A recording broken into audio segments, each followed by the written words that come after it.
Hello ನಮಸ್ಕಾರ, welcome to Soujanya talks YouTube channel. ನಾನಿವತ್ತು ಆಯ್ಕೆ ಮಾಡಿರುವಂತಹ ವಿಚಾರ ವಾಟ್ಸ್ಆಪ್ ಮದ್ವೆ.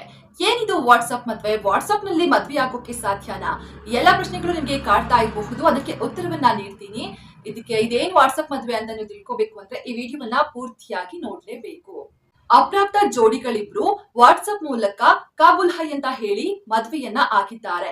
ಈ ರೀತಿ 3 ಬಾರಿ ಕಾಬೂಲ್ ಹೈ ಅಂತ ಚಾಟ್ ಮಾಡಿಕೊಂಡು ಇಬ್ರು ಕೂಡ ಪರಸ್ಪರ ಒಪ್ಪಿಗೆಯ ಮೇರೆಗೆ ಮದ್ವೆ ಆಗಿದ್ದಾರೆ. ಈ ಘಟನೆ ನಡೆದಿರೋದು ಬಿಹಾರದಲ್ಲಿ. ತಲಾಕ್ ಅಂದ್ರೆ ನಿಮ್ಗೆಲ್ಲರಿಗೂ ಗೊತ್ತಿರುತ್ತೆ.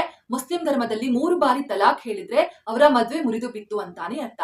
ಈಗ ಅದರ ವಿರುದ್ಧವಾಗಿ ಕಾನೂನು ಬಂದಿದೆ, ಅದು ಬೇರೆ ಪ್ರಶ್ನೆ.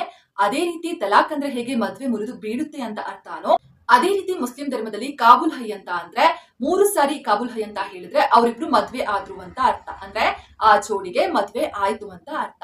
ಇದೀಗ ಈ ಅಪ್ರಾಪ್ತ PUC ಓದುತ್ತಿರುವಂತಹ ಈ ಜೋಡಿಯು ಕೂಡ ವಾಟ್ಸ್ಆಪ್ ಮೂಲಕ 3 ಬಾರಿ ಕಾಬೂಲ್ ಹೈ ಅಂತ ಹೇಳಿ ಮದ್ವೆ ಆಗಿದ್ದೀವಿ ಅಂತ ಎಲ್ಲಾ ಕಡೆ ಹೇಳ್ತಿದ್ದಾರೆ. ಪ್ರೀತಿ ಮಾಡ್ತಾ ಇದ್ರು, ಮದ್ವೆಗೆ ಮನೆಯವರನ್ನ ಕೇಳ್ತಾರೆ, ಆದ್ರೆ ಮನೆಯವರು ಒಪ್ಪಿಗೆ ನೀಡೋದಿಲ್ಲ. ಹೀಗಾಗಿ ಇವರು ವಾಟ್ಸ್ಆಪ್ ಮೂಲಕನೇ ಮದ್ವೆ ಆಗ್ಬೇಕು ಅಂತ ನಿರ್ಧಾರ ಮಾಡಿ ವಾಟ್ಸ್ಆಪ್ ಚಾಟ್ ಮೂಲಕ ಪರಸ್ಪರವಾಗಿ ಕಾಬೂಲ್ ಹೈ ಕಾಬೂಲ್ ಹೈ ಕಾಬೂಲ್ ಹೈ ಅಂತ 3 ಬಾರಿ ಚಾಟ್ ಮಾಡಿ ಮದ್ವೆ ಆಗಿದ್ದಾರೆ. ಈ ಬಗ್ಗೆ ಸ್ವತಃ ಅವರೇ ಹೇಳ್ಕೊಂಡು ತಿರುಗಾಡ್ತಿದ್ದಾರೆ ಕೂಡ. ಪೋಷಕರಿಂದ ನಮ್ಗೆ ತೊಂದರೆ ಇದೆ, ಸೊ ಹೀಗಾಗಿ ನಮ್ಗೆ ರಕ್ಷಣೆ ನೀಡಿ ಅಂತ ಈ ಅಪ್ರಾಪ್ತ ಜೋಡಿ ಪೊಲೀಸ್ ಠಾಣೆ ಮೆಟ್ಟಿಲನ್ನ ಕೂಡ ಏರಿರ್ತಾರೆ. ಪೊಲೀಸರು ಕೂಡ ಬುದ್ಧಿ ಹೇಳ್ತಾರೆ, ನೀವು ಮಾಡ್ತಾ ಇರೋದು ತಪ್ಪು, ಇದು ಸರಿಯಲ್ಲ ಅಂತ. ಬಟ್ ಇವರು ಕೇಳೋದಿಲ್ಲ.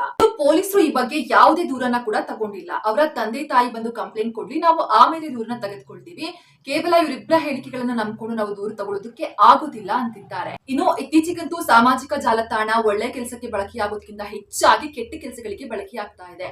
ಒಳ್ಳೆ ಕೆಲಸಕ್ಕೆ ಬಳಕೆಯಾಗ್ತಿರೋದು ಕಡಿಮೆ, ಆದ್ರೆ ಕೆಟ್ಟ ಕೆಲಸಕ್ಕೆ ಹೆಚ್ಚಾಗಿ ಬಳಕೆಯಾಗ್ತಾ ಇದೆ. ಸೊ ಸಾಮಾಜಿಕ ಜಾಲತಾಣ ಎಷ್ಟು ಒಳ್ಳೇದೋ ಅಷ್ಟೇ ಕೆಟ್ಟದ್ದು ಕೂಡ ಹೌದು. ಸೊ ಪೋಷಕರು ಕೂಡ ಈ ಬಗ್ಗೆ ಹುಷಾರಾಗಿರ್ಬೇಕಾಗುತ್ತೆ. ನಿಮ್ಮ ಮಕ್ಕಳು ಏನ್ ಮಾಡ್ತಿದ್ದಾರೆ, ಯಾವ ಬಲೆಗೆ ಬೀಳ್ತಿದ್ದಾರೆ, ಇವೆಲ್ಲವನ್ನ ಕೂಡ ಪೋಷಕರು ಕೂಡ ತಿಳ್ಕೊಬೇಕಾಗುತ್ತೆ.